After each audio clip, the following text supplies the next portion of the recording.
nosso bloco de entrevista de hoje, estamos contando com a presença do senhor Rogério Maracaípe, analista técnico do Sebrae Tocantins. Tudo bem, Rogério? Tudo bom, Rodrigo? Rogério, conversar hoje então sobre um segmento interessante, importante, que vem a ser essa questão de franquias. E talvez você, empreendedor, futuro empresário, está aí sonhando em montar o seu negócio, pode ser uma das opções sim para você. Rogério, qual que é o perfil do franqueado ideal?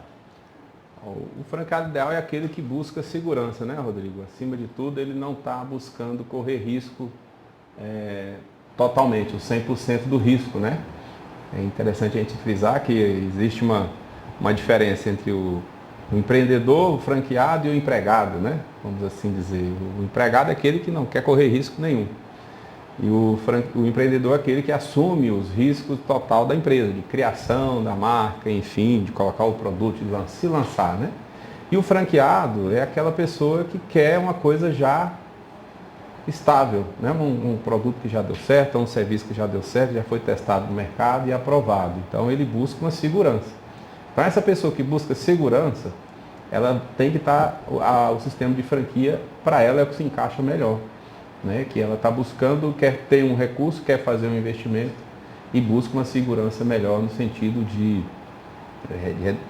diminuir o risco do investimento que ela vai fazer em um determinado tipo de negócio.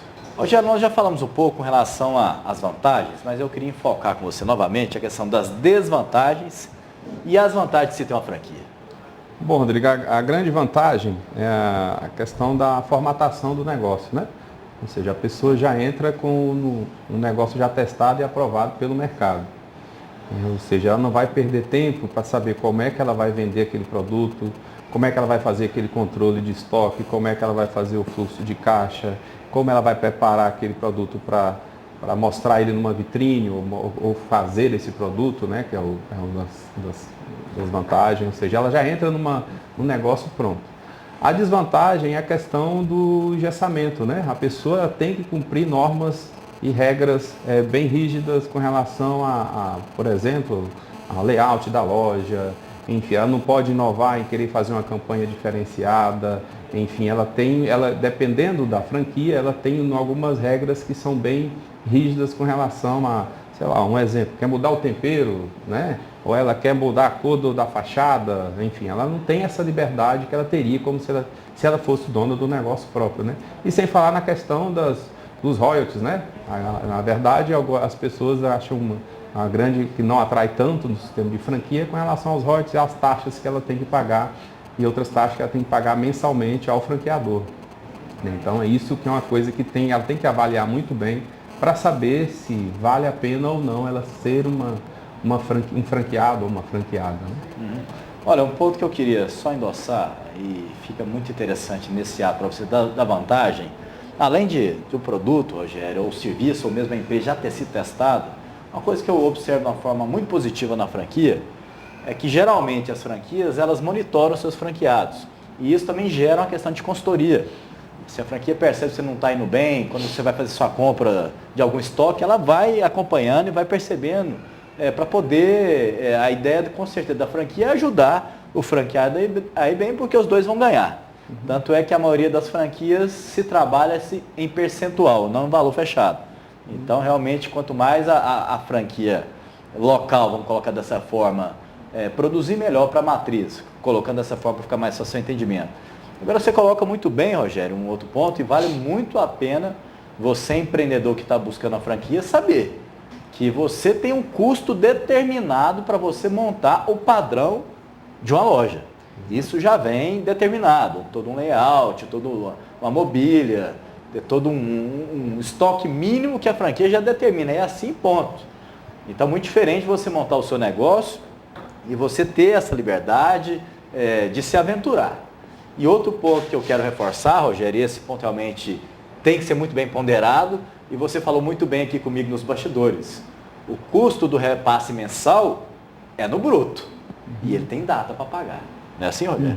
O royalties é cobrado em cima do faturamento bruto da empresa, né? Assim, então, como você falou muito bem do monitoramento, o franqueador ele tem o controle de todo a movimentação da sua unidade, né? Ou seja, aquele sistema que você usa, ou tanto de compra de produtos ou prestação de serviço, ele é lançado em um determinado sistema que é ofertado pelo franqueador justamente para ajudar no seu controle, né, na gestão, mas logicamente que sim, para ele poder ter um controle melhor sobre o que você está realmente faturando ou não. Ok. Nós vamos para os nossos comerciais e continuamos esse assunto no instante só.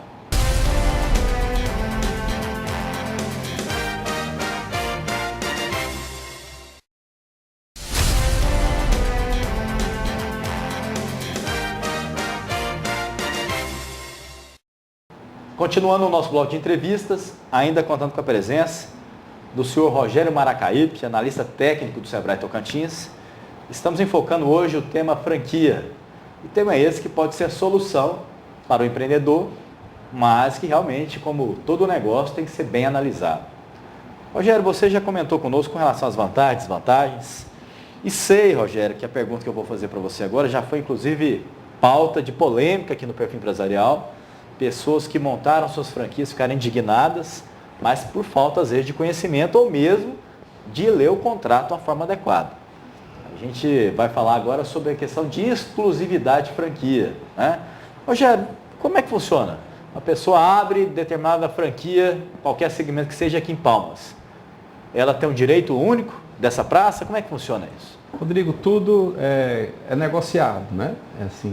É interessante um investidor, o candidato a franqueado, ele ficar atento e receber orientações ou no próprio Sebrae, que a gente está lá disposto a isso, né? A nossa função lá é essa, ou consultar um próprio advogado especialista em contratos, né? Na parte empresarial, para analisar a circular de oferta dele que o franqueador encaminha. O que é a circular de oferta? É um documento que é a base da Lei 8.955, que é interessante o candidato dar uma lida com calma nessa lei, onde uma das informações que ele tem que receber antes de assinar o contrato é justamente essa, a questão do território. Ou seja, qual é a minha abrangência e exclusividade? Se eu abrir uma franquia num shopping, por exemplo, eu tenho direito, outra pessoa não pode montar a mesma unidade no shopping. Até é meio sem lógica isso, mas enfim. Dependendo do porte do shopping, pode ter até 2 lojas, mas sim. Enfim. Mas naquela área, o território que eu tenho exclusividade é no shopping, é no bairro, é na cidade, ou é no estado, ou no país, né? Um exemplo, as grandes redes internacionais que entram, mas tem o nome de franqueador master, né? Ou seja, ele que detém a marca de uma marca de fora, de outro país, mas no Brasil é ele que detém a marca. Pensando em menor escala, um exemplo, aqui a pessoa se entra faz o contrato. Né? O que ele vai negociar com o franqueador? Se ele qual é a área de abrangência do negócio dele? Se é um bairro, se é uma cidade, enfim, é isso que tem que ficar bem claro antes dele assinar o contrato, para não acontecer isso que você falou, né? Ele ficar frustrado porque a outra pessoa montou no bairro, no vizinho, outra quadra, no caso de Palmas, né? Uma unidade que ele não sabia, que ele imaginava que tinha uma exclusividade, certo? Olha, eu vejo para você tem um conhecimento um pouco maior com relação a isso, tudo é negócio, realmente a franquia está visando lucro. Então, se você vai ser uma unidade, uma franquia, por exemplo, aqui em Palmas, a franquia ela quer capturar o máximo possível de faturamento.